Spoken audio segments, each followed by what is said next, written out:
Welcome मित्रों, इस video में हम लोग मुख्य रूप से रिगिंग सेफ्टी के बारे में जानकारी प्राप्त करने वाले हैं। साथ ही हम लोग देखेंगे कि रिगिंग में कौन कौन एम्प्लॉय इन्वॉल्व होते हैं और उनका क्या क्या रिस्पॉन्सिबिलिटी होती है। यह वीडियो इंटरव्यू के लिहाज से बहुत महत्वपूर्ण है, अतः आपसे रिक्वेस्ट है कि इस वीडियो को लास्ट तक अवश्य देखिए। इंटरव्यू में क्लाइंट आपसे पूछ सकता है कि रिगिंग सेफ्टी के बारे में बताएं, व्हाट इज रिगिंग सेफ्टी, या इसी सवाल को घुमाकर पूछ सकता है कि रिगिंग शुरू करने के पहले और रिगिंग करते समय क्या क्या सावधानियां करनी होती है। तो इस क्वेश्चन का जवाब आप इस प्रकार से दे सकते हैं। सर, किसी भी साइट पर लोड का रिगिंग लिफ्टिंग बहुत ही इम्पोर्टेंट टास्क होता है, क्योंकि यह ऑपरेशन का एक पार्ट होता है, इसलिए इनको कंसीडर करना बहुत ज़रूरी होता है। रिगिंग लिफ्टिंग से रिलेटेड एक एक एक्टिविटी के बारे में पूरा डिटेल्स रखा जाता है, जैसे इस्तेमाल होने वाला क्रेन का टाइप क्या है, लोड किस टाइप का है, लोड को कैसे रिग लिफ्ट करना है, क्या रिगिंग में इन्वॉल्व सभी आदमी प्रॉपरली ट्रेंड है कि नहीं है, ताकि लोड को प्रॉपरली लिफ्ट शिफ्ट किया जा सके। इन सारी चीज़ों को कंसीडर करना काफ़ी इम्पोर्टेंट होता है। इसके लिए साथ ही एक ट्रेंड सिग्नल मैन को भी डिप्लॉय करना होता है। सर, जो क्रेन इक्विपमेंट यूज किया जाता है उनका रेगुलर मेंटेनेंस और इंस्पेक्शन किया होना चाहिए। सर, इन सब कामों पर ध्यान नहीं देने से इंसिडेंट एक्सीडेंट होने का चांस बढ़ जाता है और काफ़ी मात्रा में इंजरी हो सकती है, यहाँ तक कि जान भी जा सकती है। इसलिए सर, रिगिंग में इन्वॉल्व प्रत्येक आदमी का रोल और रिस्पॉन्सिबिलिटी कंफर्म होना ही चाहिए। रिगिंग में कौन कौन हजार्ड्स हैं, इसके बारे में प्रत्येक आदमी को मालूम होना चाहिए और इन हजार्ड से कैसे बचा जा सकता है मालूम होना चाहिए। तो मित्रों, आप क्लाइंट इंटरव्यू में रिगिंग सेफ्टी के बारे में इस तरह से जवाब देकर इंटरव्यू पास कर सकते हैं। ये कोई ज़रूरी नहीं है कि वीडियो में जितना बताया जा रहा है उतना ही बोले, आप थोड़ा कम या थोड़ा ज़्यादा भी बता सकते हैं। अगला क्वेश्चन लेते हैं। यह क्वेश्चन बहुत इम्पोर्टेंट है मित्रों। क्वेश्चन है, रिगिंग में मुख्य रूप से कौन कौन रोल्स होते हैं। इसी क्वेश्चन को घुमाकर पूछ सकता है, रिगिंग में क्रेन ऑपरेटर, रीगर और सिग्नल मैन का क्या क्या रिस्पॉन्सिबिलिटी होती है, संक्षिप्त में बताएं। या फिर रिगिंग एम्प्लॉइज के रोल्स के बारे में आप क्या जानते हैं। इनके जवाब तो एक ही होगा ना। आप इंटरव्यू में इस प्रकार जवाब दे सकते हैं, सर, रिगिंग में मुख्य रूप से 3 रोल्स होते हैं, पहला ऑपरेटर का, दूसरा रीगर का और तीसरा सिग्नल मैन का।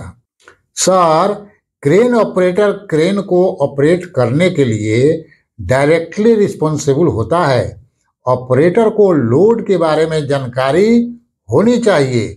क्रेन के ऑपरेटिंग सिस्टम के बारे में उसको फुली जानकारी होनी चाहिए। वह ट्रेनिंग किया हुआ होना चाहिए। उसको क्रेन के मेंटेनेंस, डेली बेस और पीरियोडिक मेंटेनेंस के बारे में जानकारी होना ही चाहिए। साथ ही उसको लोड चार्ट के बारे में फुली जानकारी होना चाहिए। सिग्नल मैन के साथ गुड कम्युनिकेशन होना चाहिए। तो इस प्रकार आप क्रेन ऑपरेटर के बारे में संक्षिप्त में क्लाइंट को बता सकते हैं। अब हम लोग रीगर के बारे में जानकारी ले लेते हैं मित्रों। सर, रीगर वैसे लोग होते हैं जो लोड को क्रेन के साथ बांधते या खोलते हैं।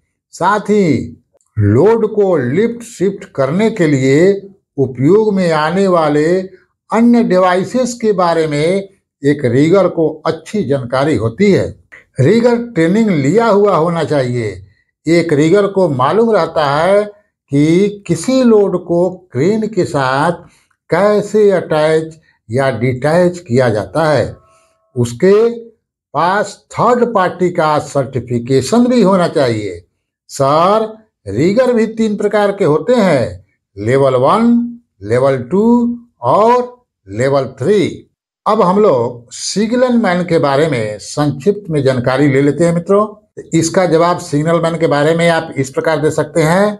सर, रिगिंग लिफ्टिंग में एक सिग्नल मैन का बहुत महत्वपूर्ण रोल होता है और यह महत्व और बढ़ जाता है जब ऑपरेटर को लोड दिखाई नहीं पड़ता है। एक सिग्नल मैन को हैंड सिग्नल के बारे में अच्छे से मालूम होना चाहिए। साथ ही अन्य प्रकार के सिग्नल के बारे में भी जानकारी होना चाहिए। एक सिग्नल मैन ही ऑपरेटर को सिग्नल देकर लोड को एक जगह से दूसरी जगह सेफली मूव कराता है।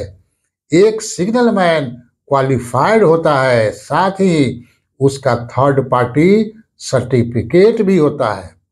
इसलिए रिगिंग लिफ्टिंग में एक सिग्नल मैन का बहुत इंपॉर्टेंट रोल होता है। मित्रों, यदि आपको सिग्नल के बारे में पूरी जानकारी चाहिए तो सिग्नल से रिलेटेड वीडियो का लिंक मैं इस वीडियो के डिस्क्रिप्शन में दे दिया हूं। आप उस वीडियो को देखकर जानकारी प्राप्त कर सकते हैं। अगला क्वेश्चन लेते हैं, रिगिंग में इंस्पेक्शन क्या होता है? या फिर इसको ऐसे पूछ सकता है, रिगिंग में इंस्पेक्शन कैसे किया जाता है? इसका आंसर आप इस प्रकार दे सकते हैं। सर, रिगिंग लिफ्टिंग में उपयोग होने वाले सभी टूल्स इक्विपमेंट सही सलामत होना चाहिए। इनमें किसी भी प्रकार का डिफेक्ट नहीं होना चाहिए। इसके लिए इनका बार बार निरीक्षण या इंस्पेक्शन होता रहता है। यह इंस्पेक्शन डेली बेस पर और पीरियोडिक बेस पर, दोनों बेस पर अवश्य होता है। डेली बेस यानी काम चालू करने के पहले हर एक टूल को एक अनुभवी ऑथोराइज्ड पर्सन के द्वारा चेक किया जाता है कि कहीं ये खराब तो नहीं है। जैसे वायर रोप सीलिंग के वायर का टूटा होना, वेब सीलिंग का कटा फटा होना, हुक में कोई खराबी होना। इसके अलावा क्रेन का भी इसी प्रकार 2 तरह से इंस्पेक्शन किया जाता है। पीरियोडिक इंस्पेक्शन साल में 1 या 2 बार होता है। पीरियोडिक इंस्पेक्शन डेली इंस्पेक्शन से ज़्यादा डीपली होता है। मित्रों, क्लाइंट लोग भी नए नए सवाल का आविष्कार करते रहते हैं, जैसे क्रेन से लोड को शिफ्टिंग लिफ्टिंग कैसे सेफली करेंगे? तो इसका जवाब आप ऐसे दीजिए, सर, क्रेन से लोड को लिफ्ट करते समय किसी लिफ्टिंग टूल्स या फिर किसी इक्विपमेंट के फेल होने का चांस हमेशा बना रहता है। इसलिए वहां पर एक्स्ट्रा प्रिकॉशन की जरूरत पड़ जाती है। जैसे वहां उपस्थित सभी एम्प्लॉय को हार्ड हैट यानी सेफ्टी हेलमेट पहनना जरूरी होता है। साथ ही जो रिगिंग में इन्वॉल्व है उनको तो पहनना ही पहनना है। नेक्स्ट है, सभी एम्प्लॉय को लोड से एक सेफ डिस्टेंस मेंटेन करना चाहिए। अर्थात जब लोड लिफ्टिंग हो रहा हो तो निश्चित रूप से सभी को क्रेन बूम के रेडियस के बाहर ही होना चाहिए, चाहे वह रिगर ही क्यों न हो। मित्रों, रिगिंग का काम बहुत ही रिस्की होता है। सावधानी हटी कि दुर्घटना घटी वाली बात होती है।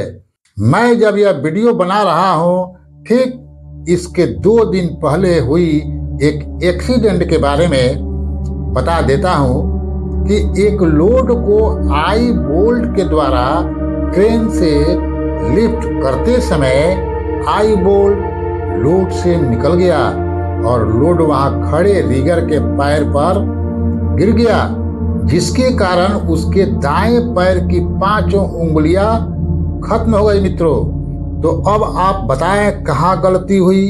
इसमें रिगर की गलती है, क्योंकि लोड के उठाने के पहले रिगर को चाहिए था कि वह लोड से दूर हट जाए।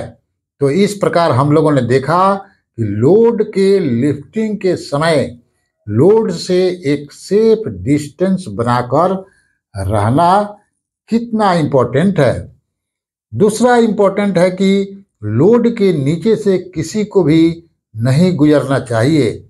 तीसरी बात है कि किसी सस्पेंडेड लोड अनअटेंडेंट नहीं छोड़ना चाहिए। कहने का मतलब है कि कोई लोड उठा रहे हैं और इसी दरमियान लंच हो गया तो उसको उठा हुआ सस्पेंड पोजीशन में छोड़कर नहीं जाना चाहिए। चौथी बात है कि खुदा न खास्ता कहीं कोई क्रेन में खराबी आ गई, ब्रेकडाउन हो गया, तो ऐसी परिस्थिति में घबराकर भागना नहीं चाहिए, बल्कि लोड को सिक्योर करना चाहिए। ऑपरेटर को भी चाहिए कि जब तक क्रेन का रिपेयर नहीं हो जाता तब तक क्रेन के साथ बने रहे। रिगर लोगों को चाहिए कि उस एरिया को सील कर दें ताकि कोई भी सस्पेंडेड लोड के नीचे से न गुजरे। तो इस तरह हम लोगों ने रिगिंग सेफ्टी के बारे में संक्षिप्त जानकारी प्राप्त किया। मित्रों, यदि आप सबको रिगर इंटरव्यू से रिलेटेड और जानकारी चाहिए तो आप बेझिझक इस चैनल के रिगर इंटरव्यू प्लेलिस्ट का दौरा कर सकते हैं। वहां आपको इंटरव्यू से रिलेटेड बहुत सारी वीडियो मिल जाएगी जो आपको इंटरव्यू में बहुत मदद करेगी। मित्रों, यदि आप इस चैनल पर नए हैं तो प्लीज चैनल को सब्सक्राइब कर दीजिए ताकि आने वाली वीडियो आपके पास ऑटोमेटिक पहुंच जाए। वीडियो देखने के लिए बहुत बहुत धन्यवाद। Best of luck.